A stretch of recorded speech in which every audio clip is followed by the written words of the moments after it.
Hi all, എല്ലാവർക്കും നമസ്കാരം. സൈലത്തിന്റെ പുതിയൊരു സെഷനിലേക്ക് നിങ്ങൾക്ക് എല്ലാവർക്കും സ്വാഗതം. ഇന്ന് നമ്മൾ കാണാനായിട്ട് പോകുന്നത് ഇന്ത്യൻ പൊളിറ്റിയിൽ നമ്മൾ ഭരണഘടനയൊക്കെ നിലവിൽ വരുന്നതിന് മുന്നേ കുറച്ച് നിയമങ്ങൾ പഠിക്കില്ലേ. നമ്മൾ ഈസ്റ്റ് ഇന്ത്യ കമ്പനി ആക്ട് എന്നുള്ള പോർഷനിൽ പഠിക്കും. അതിൽ ഇന്ത്യക്കാരെ അഡ്മിനിസ്റ്റർ ചെയ്യാനായിട്ട് ബ്രിട്ടീഷുകാർ പാസ്സാക്കിയ ചില നിയമങ്ങളുണ്ട്. ആ നിയമങ്ങളിൽ നമ്മൾ പഠിക്കുന്ന ഒരു പ്രധാനപ്പെട്ട കോൺസെപ്റ്റാണ് ഡയാർക്കി. DYA അല്ലെങ്കിൽ DIA രണ്ടും പ്രശ്നമില്ല. മലയാളത്തിൽ പറഞ്ഞാൽ ദ്വിഭരണം, ഇരട്ട ഭരണം അല്ലെങ്കിൽ ദ്വന്ദ്വ ഭരണം എന്നൊക്കെ വിളിക്കാം. അപ്പൊ എത്ര പഠിച്ചു കഴിഞ്ഞാലും ചില കുട്ടികൾക്ക് വീണ്ടും, എല്ലാവർക്കും ഒന്നുമല്ല, ചില കുട്ടികൾക്ക് വീണ്ടും കൺഫ്യൂഷൻ ഉള്ള ഒരു ഏരിയയാണ് ഡയാർക്കി എന്ന് പറയുന്നത്. എന്താണ് ഡയാർക്കി എന്നുള്ളത് ഇന്നത്തെ ഈ ഒരു ക്ലാസ് കൊണ്ട് നമ്മൾ കൃത്യമായി ക്ലിയർ ആക്കി മനസ്സിലാക്കാൻ വേണ്ടി പോവുകയാണ്. അപ്പോൾ ഓൾറെഡി കോൺസെപ്റ്റ് ക്ലാസ്സിൽ പഠിച്ചിട്ടുള്ള കുട്ടികൾ ഇതൊരു റിവിഷൻ പോലെ എടുത്തോളുക. ഓക്കെ, SSC ആകട്ടെ RRB ആകട്ടെ, നമുക്ക് ഈ ഒരു ചോദ്യം പലപ്പോഴായിട്ട് കാണാൻ സാധിക്കും.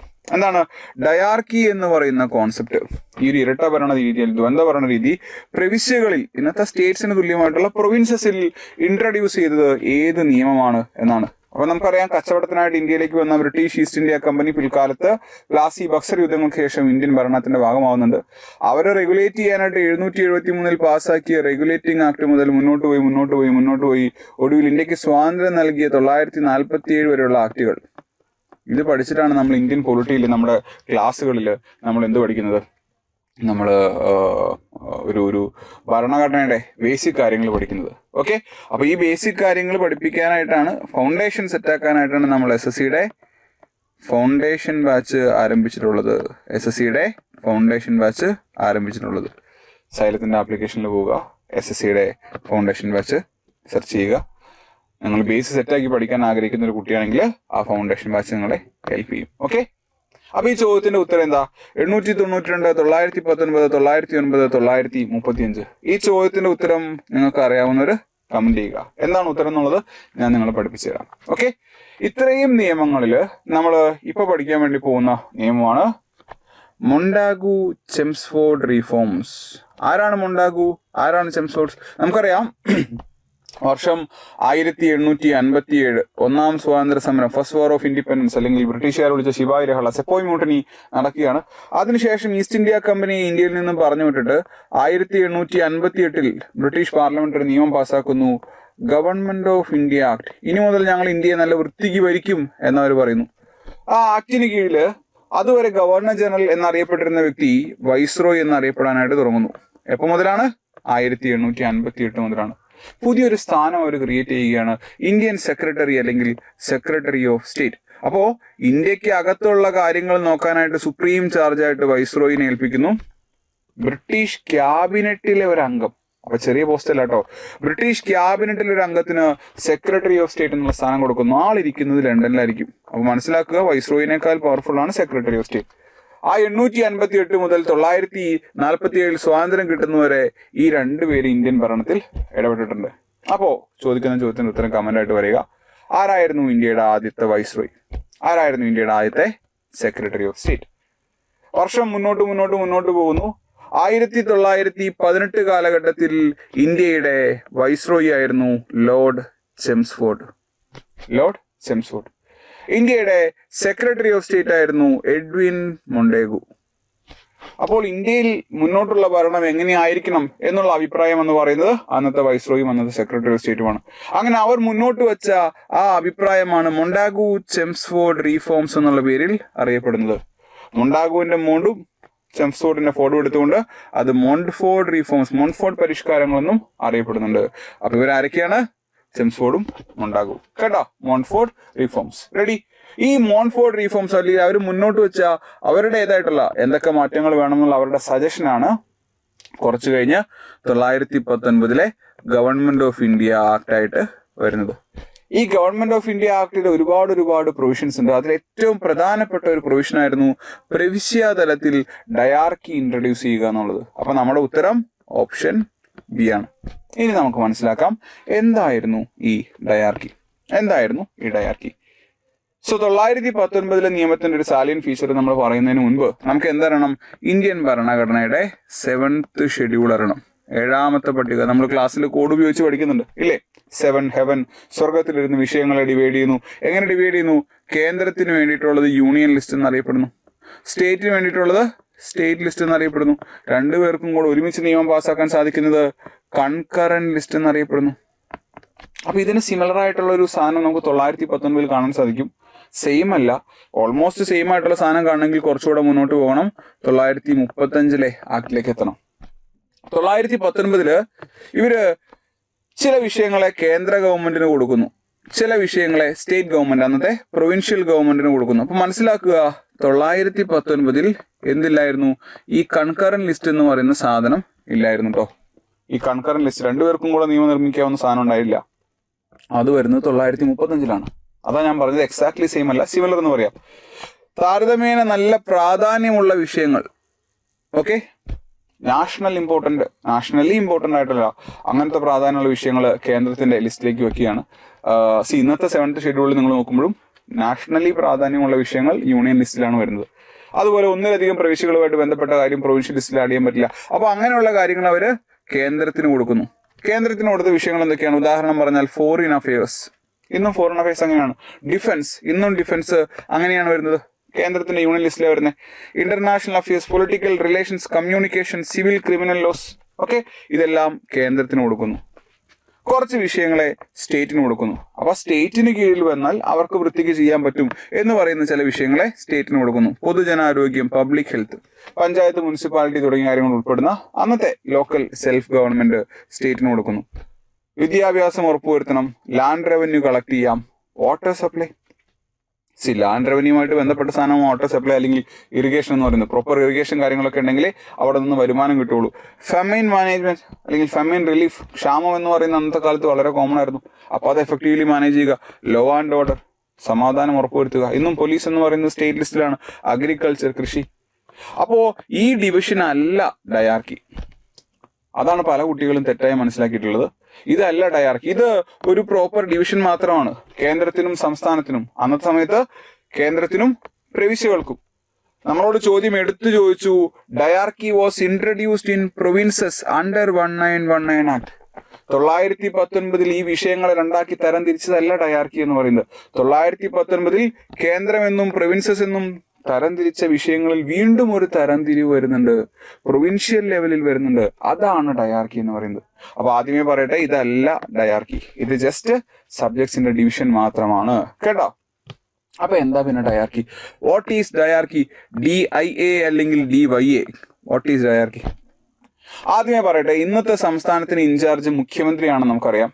അന്നത്തെ പ്രൊവിൻസുകളുടെ ഇൻചാർജ് ഗവർണർ എന്ന് പറയുന്ന ഒരു പ്രൊവിഷനാണ്. അപ്പോൾ ബ്രിട്ടീഷുകാർ അപ്പോയിന്റ് ചെയ്യുന്ന ഗവർണർ എന്ന് പറയുന്ന ഒരു പ്രൊവിഷനാണ്. ഈ സ്ഥാനത്തേക്ക് ഇന്ത്യക്കാരും വന്നിട്ടുണ്ടോ? ഒരു ഉദാഹരണത്തിന് ഒരു പ്രീവിയസ് ക്വസ്റ്റ്യൻ പറയാം. ഒരു വ്യക്തി വൈസ്രോയുടെ എക്സിക്യൂട്ടീവ് കൗൺസിലിൽ ആദ്യമായിട്ട് അംഗമായ ആ വ്യക്തി തന്നെയാണ് ബീഹാർ, ഒറീസ എന്ന് പറയുന്ന പ്രധാനപ്പെട്ട ഒരു പ്രൊവിൻസിന്റെ ഗവർണറായിട്ട് വരുന്നത്. ആൾ ഇന്ത്യക്കാരനാണ്. ആ ഇന്ത്യക്കാരന്റെ പേരൊന്ന് കമന്റ് ആയിട്ട് പറയുക. വൈസ്രോയുടെ എക്സിക്യൂട്ടീവ് കൗൺസിൽ അംഗമായി, ബംഗാളിന്റെ അഡ്വക്കേറ്റ് ജനറലായി, ഈവൻ കോൺഗ്രസിന്റെ ഒരു സെഷന്റെ, ബോംബെ സെഷന്റെ പ്രസിഡന്റ് ആയിട്ടുണ്ട് അദ്ദേഹം ബീഹാർ, ഒറീസ എന്ന് പറയുന്ന സ്റ്റേറ്റിന്റെ ഗവർണറുമായിട്ടുണ്ട്. അപ്പൊ ഇന്ത്യക്കാർ ഒരു സ്ഥാനത്തേക്ക് വന്നിട്ടുണ്ട്. വളരെ റെയർ ആണെന്ന് മാത്രം അദ്ദേഹത്തിന്റെ പേര് കമന്റ് ആയിട്ട് പറയുക. ഓക്കെ, അപ്പൊ ഗവർണർ എന്ന് പറയുന്ന വ്യക്തിയായിരിക്കും in charge, executive head of the province.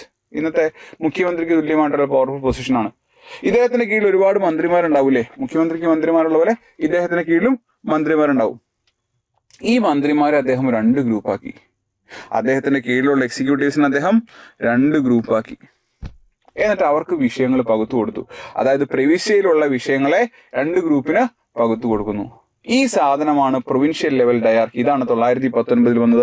അന്നത്തെ പ്രധാനപ്പെട്ട പ്രവിശ്യകളിലെല്ലാം ഇത് കൊണ്ടുവന്നു. ബംഗാൾ ആകട്ടെ, അല്ലെങ്കിൽ ബോംബെ ആകട്ടെ, മദ്രാസ് ആകട്ടെ, ഇവിടെ എല്ലാം ഇവരിത് കൊണ്ടുവന്നു. എന്താണ് ഈ വിഷയങ്ങളെന്ന് ഞാൻ പറഞ്ഞുതരാം. എന്തായിരുന്നു അതിന്റെ ലോജിക്ക് എന്ന് പറഞ്ഞുതരാം. എന്തായിരുന്നു അതിന്റെ പ്രശ്നം എന്ന് പറഞ്ഞുതരാം. ആദ്യമേ നമുക്കൊരു ഉദാഹരണം എടുക്കാം.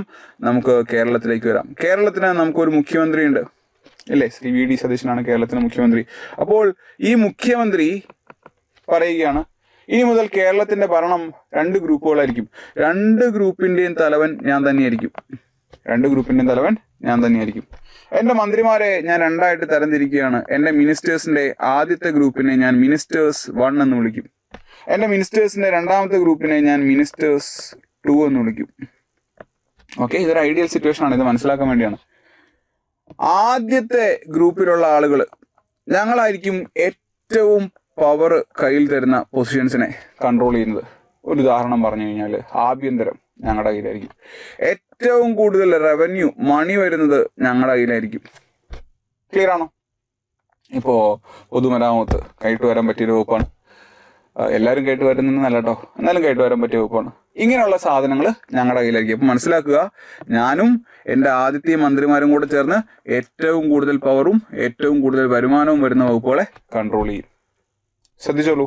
ഓക്കെ, ഞങ്ങളോട് ആർക്കും ചോദ്യം ചോദിക്കാൻ സാധിക്കില്ല. We will not be responsible to anyone.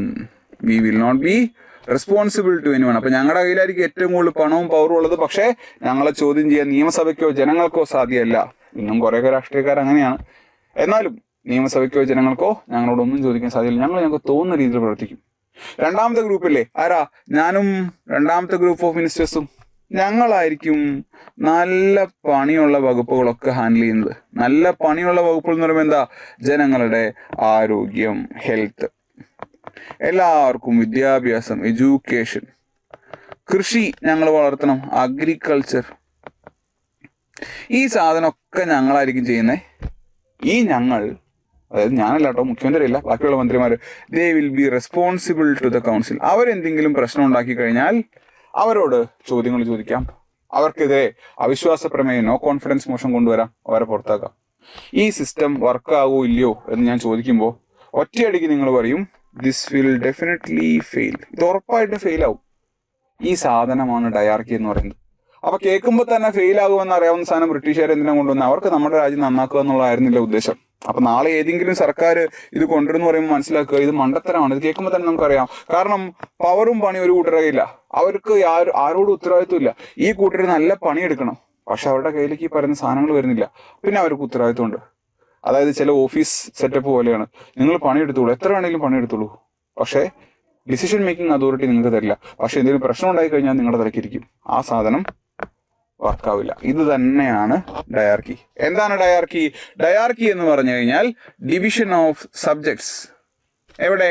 At the provincial level. കേന്ദ്രത്തിലല്ല, അറ്റ് ദ പ്രൊവിൻഷ്യൽ ലെവൽ. വിഷയങ്ങളെ രണ്ടായിട്ട് തരംതിരിച്ചു. ഒന്ന് റിസർവ്ഡ് ലിസ്റ്റ്, മറ്റൊന്ന് ട്രാൻസ്ഫേർഡ് ലിസ്റ്റ്. റിസർവ് ചെയ്ത് വെച്ചു എന്ന് വെച്ച് കഴിഞ്ഞാൽ ഞാൻ സംവരണം ചെയ്തു വെച്ചു. അപ്പൊ എനിക്ക് ഏറ്റവും വേണ്ടപ്പെട്ട വിഷയങ്ങളാണ് ഞാൻ സംവരണം ചെയ്യുന്നത്. അപ്പൊ ഞാൻ റിസർവ് ചെയ്യണമെങ്കിൽ ആ വിഷയങ്ങൾ എന്തായിരിക്കും? എനിക്ക് പവർ തരുന്നതായിരിക്കും, എനിക്ക് പണം തരുന്നതായിരിക്കും. അപ്പൊ വിഷയങ്ങളെ കാണാതെ പഠിക്കണം കേട്ടോ. നമ്മളോട് പലതവണ ചോദിച്ചിട്ടുണ്ട് റിസർവ്ഡ് ലിസ്റ്റിൽ വരുന്ന വിഷയങ്ങൾ ഏതാണ്. പവർ വരണം, പണം വരണം. എന്തൊക്കെയാണ്? ശ്രദ്ധിച്ചോളുക. Law and order, finance, power, പണം, ലാൻഡ് റവന്യൂ, പണം. എന്തിനാ ഈ ഇറിഗേഷൻ ലാൻഡ് ഇറിഗേഷൻ എന്ന് വെച്ച് കഴിഞ്ഞാൽ അന്ന് കനാലിന്റെ ഇറിഗേഷൻ ടാക്സ് ഒക്കെ ഉൾപ്പെടെ നല്ല വരുമാനം വരുന്ന ഏരിയയാണ്. പിന്നെ ലാൻഡ് റവന്യൂ വരണമെങ്കിൽ പ്രോപ്പറായിട്ട് ഇറിഗേഷൻ വേണം. അപ്പൊ അത് ഒരു കാരണമാണ്. ഇറിഗേഷൻ കയ്യിലൊക്കെ മറ്റൊരു കാരണം. ഇന്ത്യക്കാർ പ്രോപ്പറായിട്ട് മാനേജ് ചെയ്യില്ല എന്നവർ വിചാരിച്ചിട്ടുണ്ടാവും. ഓക്കെ, അപ്പൊ ഇറിഗേഷൻ കൂടെ ഈ ലിസ്റ്റിലേക്ക് ഉണ്ട് കേട്ടോ. അപ്പോൾ പണം വരുന്ന finance, land revenue, irrigation, power വരുന്ന ലോ ആൻഡ് ഓർഡർ അവരുടെ കയ്യിൽ. ആരാണത് ഗവേൺ ചെയ്യുന്നത്? ഗവർണറാണ്, യാതൊരു സംശയമില്ല. ഗവർണറും അദ്ദേഹത്തിന്റെ എക്സിക്യൂട്ടീവ് കൗൺസിലും. ഇതിനകത്തായിരുന്നു എല്ലാ പ്രധാനപ്പെട്ട വിഷയങ്ങളും. പ്രധാനമെന്ന് പറയുമ്പോൾ മനസ്സിലാക്കുക, പവർ പ്ലസ് മണി, പവർ പ്ലസ് മണി. വീണ്ടും വീണ്ടും പറയുക. അപ്പൊ നിങ്ങളിത് കാണാതെ പഠിക്കേണ്ടി വരില്ല. അങ്ങനെ ഗവർണർ നോമിനേറ്റ് ചെയ്ത അദ്ദേഹത്തിന് വേണ്ടപ്പെട്ട ഈ ആളുകള്, they were completely unaccountable, they were not answerable to the council. നിങ്ങൾ ചെയ്യുന്ന തെറ്റാ, അതിനെന്താ? ഞങ്ങൾക്ക് ചോദ്യം ചോദിക്കാണ്ട്, ചോദിച്ചോ, ഞങ്ങൾ ഉത്തരം പറയില്ല. ക്ലിയർ ആണോ? അതാണ് റിസർവ്ഡ് ലിസ്റ്റ്. ട്രാൻസ്ഫേർഡ് ലിസ്റ്റ്, ഞങ്ങൾക്ക് ആവശ്യമില്ലാത്ത സാധനങ്ങൾ ഞങ്ങൾ കൈമാറ്റം ചെയ്തു. അപ്പൊ ഒന്ന് സംവരണം ചെയ്ത വിഷയങ്ങൾ, മറ്റൊന്ന് കൈമാറ്റ വിഷയങ്ങൾ. കൈമാറ്റ വിഷയങ്ങൾ എന്തൊക്കെയായിരിക്കും? പണിയെടുക്കണം. എന്തൊക്കെയാ പണിയെടുക്കേണ്ടത്? വിദ്യാഭ്യാസം, ഹെൽത്ത്, ലോക്കൽ ഗവൺമെന്റ്, ഇൻഡസ്ട്രി വളർത്തണം, അഗ്രികൾച്ചർ വളർത്തണം. നല്ല പണിയെടുക്കേണ്ട വിഷയങ്ങൾ ട്രാൻസ്ഫർ ചെയ്ത് കൊടുത്തു. ആര് ഹാൻഡിൽ ചെയ്യും? അതും ഗവർണർ തന്നെയാണ്. ഗവർണർ തന്നെയാണ്, പേരിന് മാത്രം തലപ്പത്തിരിക്കും. ഗവർണറിനെ സഹായിക്കുന്നത് പോപ്പുലർ മിനിസ്റ്റേഴ്സ്, നല്ല പ്രശസ്തിയുള്ള ആളുകൾ എന്നല്ല, ആ കൗൺസിലിൽ നിന്നും തിരഞ്ഞെടുക്കപ്പെട്ട ആളുകൾ. And they were responsible to the council. അവരെന്തെങ്കിലും അബദ്ധം കാണിച്ചു കഴിഞ്ഞാൽ അവരെ ചോദ്യം ചെയ്യാം, അവരെ വേണമെങ്കിൽ നമുക്ക് പുറത്താക്കാം. അവരെന്തെങ്കിലും അബദ്ധം കാണിച്ചു കഴിഞ്ഞാൽ അവരെ ചോദ്യം ചെയ്യാം, അവരെ വേണമെങ്കിൽ നമുക്ക് പുറത്താക്കാം. അപ്പൊ ഒരു കൂട്ടർക്ക് പണമുണ്ട്, പവറുണ്ട്. വേറൊരു കൂട്ടർക്ക് പണമില്ല, പവറും ഇല്ല, പക്ഷേ നല്ല പണിയുണ്ട്. സിസ്റ്റം വർക്കാവോ? വർക്കാവില്ല. സിസ്റ്റം ഫെയിലായി. സിസ്റ്റം ഫെയിൽ ആകുമെന്ന് നമുക്ക് ഓൾറെഡി അറിയാം. സിസ്റ്റം ഫെയിലായി. സിസ്റ്റം ഫെയിലായി എന്ന് ആരാ പറഞ്ഞേ? വേറെ ആരുമല്ല പറഞ്ഞേ. 1919 നമ്മൾ ഈ പറഞ്ഞ ആക്ട് ഇല്ലേ, ഗവൺമെന്റ് ഓഫ് ഇന്ത്യ ആക്ട്, അവർ പറഞ്ഞു വിത്തിൻ 10 years ഇന്ത്യയിലേക്ക് ഒരു കമ്മീഷൻ പോകണം. ആ കമ്മീഷൻ ഇന്ത്യയുടെ ഭാവി തീരുമാനിക്കണം. ഈ നിയമം വർക്കാവുന്നുണ്ടോ നോക്കണം. അങ്ങനെ അന്നത്തെ ബ്രിട്ടനിലെ പ്രധാനപ്പെട്ട പാർട്ടികളായിരുന്ന, ഇന്നത്തെ പ്രധാനപ്പെട്ട പാർട്ടികളാണ്, ലേബർ പാർട്ടിയിലെയും കൺസർവേറ്റീവ് പാർട്ടിയിലെയും അംഗങ്ങൾ ചേർന്ന് ഓൾ ബ്രിട്ടീഷ് കമ്മീഷൻ ഇന്ത്യയിലേക്ക് വരുന്നു. An all British commission. വെള്ളക്കാർ മാത്രമല്ല, ബ്രിട്ടീഷുകാർ മാത്രമുള്ള ആ കമ്മീഷനിൽ 7 പേര് അംഗങ്ങളായിട്ടുണ്ടായിരുന്നു. 7 പേര് അംഗങ്ങളായിട്ടുണ്ടായിരുന്നു. ഈ 7 പേര് അംഗങ്ങളായിട്ടുള്ള ആ കമ്മീഷന്റെ ഹെഡായിരുന്നു ജോൺ സൈമൺ. അപ്പൊ നിങ്ങൾക്ക് സംഭവം മനസ്സിലായിട്ടുണ്ടാവും, സൈമൺ കമ്മീഷൻ. അങ്ങനെ സൈമൺ വന്നപ്പോൾ ഇന്ത്യക്കാർ തിരിച്ചു പോക്കോളാൻ പറഞ്ഞു. അങ്ങനെ നമുക്ക് ഇഷ്ടമല്ലാതിരുന്ന സൈമൺ പോലും പറഞ്ഞു 919 ഈ ഒരു സാധനമല്ലേ പ്രവിശ്യയിൽ ഡയാർക്കി, ഇത് വർക്കാവില്ല, അതുകൊണ്ട് അത് അവസാനിപ്പിക്കൂ. അങ്ങനെ സൈമൺ കമ്മീഷൻ പറഞ്ഞ നിർദ്ദേശപ്രകാരം പിന്നീട് വന്ന നിയമം 935 ആക്ട് എന്ത് ചെയ്തു എന്നറിയോ? പ്രൊവിൻഷ്യൽ ലെവലിൽ ഡയാർക്കി അവസാനിപ്പിച്ചു. അപ്പോൾ ബ്രിട്ടീഷുകാർക്ക് ബുദ്ധി വന്നോ? ഇല്ല. അവരെന്ത് പറഞ്ഞു എന്നറിയോ? സെൻട്രൽ ലെവലിൽ ഈ സാധനം തുടങ്ങിക്കോളാൻ പറഞ്ഞു. അപ്പൊ എങ്ങനെയെങ്കിലുമൊക്കെ പണിയെടുക്കാതിരിക്കുക, നാട് മുടിപ്പിക്കുക, പോവുക, അതാണ് ഇവരുടെ ഉദ്ദേശം. പക്ഷേ അത് സെൻട്രൽ ലെവലിൽ നടപ്പിലായില്ല എന്നുള്ളത് മറ്റൊരു കാര്യം. അപ്പൊ പ്രൊവിൻഷ്യൽ ലെവലിൽ കൊണ്ടുവന്നത് 919, നിർത്തലാക്കിയത് 935, കേന്ദ്രത്തിൽ കൊണ്ടുവരാൻ പറഞ്ഞത് 935. ക്ലിയർ ആണോ? ഇത്രയും കാര്യങ്ങൾ ക്ലിയറായി മനസ്സിലായി എന്ന് വിചാരിക്കുന്നു. പക്ഷേ പലർക്കും ഡയാർക്കി എന്ന് പറയുമ്പോൾ, എനിക്ക് തന്നെ പേഴ്സണൽ മെസ്സേജുള്ള കുട്ടികൾ, പക്ഷെ ഡയാർക്കി 919 അല്ലല്ലോ, ഡയാർക്കി 1765 അല്ലേ? ചില സോഴ്സിൽ ഡയാർക്കി 1784 അല്ലേ? അല്ല. ഡയാർക്കി എന്ന് പറയുമ്പോൾ government of India act of 1919 കീഴിലുള്ള പ്രൊവിൻഷ്യൽ ലെവലിലെ ഡയാർക്കിയാണ് പരീക്ഷയ്ക്ക് ഉദ്ദേശിക്കുന്നത്. അപ്പൊ എന്താണ് 765 സംഭവിച്ചത്? എന്താണ് 784 സംഭവിച്ചത്? അത് ഞാൻ നിങ്ങൾക്ക് അടുത്ത വീഡിയോയിൽ പറഞ്ഞുതരാം. ഓക്കെ. അപ്പൊ വീണ്ടും പറയുകയാണ്, ഇതുപോലെ കാര്യങ്ങൾ ഏറ്റവും ബേസ് ലെവലിൽ നിന്ന് പഠിക്കാനായിട്ടാണ് നമ്മൾ SSCയുടെ ഫൗണ്ടേഷൻ ബാച്ച് ആരംഭിച്ചിട്ടുള്ളത്. നമുക്ക് 600 മണിക്കൂറിലധികം ലൈവ് ക്ലാസ്സുകൾ ഉണ്ടാവും കേട്ടോ. 600 മണിക്കൂറിലധികം ക്ലാസ്. എപ്പോഴെങ്കിലുമൊക്കെ മിസ്സായി കഴിഞ്ഞാൽ നിങ്ങൾക്ക് അതിന്റെ റെക്കോർഡഡ് ക്ലാസ്സുകൾ കാണാനായിട്ട് സാധിക്കും. ഓക്കെ. നമുക്ക് വീക്ക്ലി ടെസ്റ്റുകൾ ഉണ്ടാവും, നമുക്ക് ഫുൾ ലെങ്ത് ടെസ്റ്റുകൾ ഉണ്ടാവും. ഇതെല്ലാം സൈലത്തിന്റെ ആപ്ലിക്കേഷനിലൂടെ തന്നെ നിങ്ങൾക്ക് എടുക്കാവുന്നതാണ്. അപ്പൊ എന്തെങ്കിലും സംശയം ഉണ്ടെങ്കിൽ നിങ്ങൾക്ക് നേരെ സൈലത്തിന്റെ ആപ്ലിക്കേഷൻ ഡൗൺലോഡ് ചെയ്യാം. പലരും ഉപയോഗിക്കുന്നുണ്ടാവും. അതിൽ SSC കാറ്റഗറിയിലേക്ക് പോവാം, ഫൗണ്ടേഷൻ ബാച്ചിലേക്ക് പോവാം. ഓണമാണ്, ഓഫർ ഉണ്ട്, നമ്മുടെ ബാച്ചിൽ ജോയിൻ ചെയ്യാം. അടിപൊളിയായിട്ട് പഠിക്കാം, ഉഷാറായിട്ട് പഠിക്കാം. എത്രയും പെട്ടെന്ന് നിങ്ങൾക്ക് ഇഷ്ടമുള്ളൊരു ജോലിയിലേക്ക് എത്താനായിട്ട് സാധിക്കട്ടെ കേട്ടോ. അപ്പൊ എല്ലാവർക്കും ഓൾ ദ ബെസ്റ്റ്. വീണ്ടും പറയുകയാണ്, നല്ലപോലെ പഠിക്കണം. അതിനുവേണ്ട അക്കാഡമിക് സപ്പോർട്ട് നമ്മുടെ ഭാഗത്ത് നിന്ന് തരാം. മറ്റൊരു സെഷനിൽ വീണ്ടും കാണാം.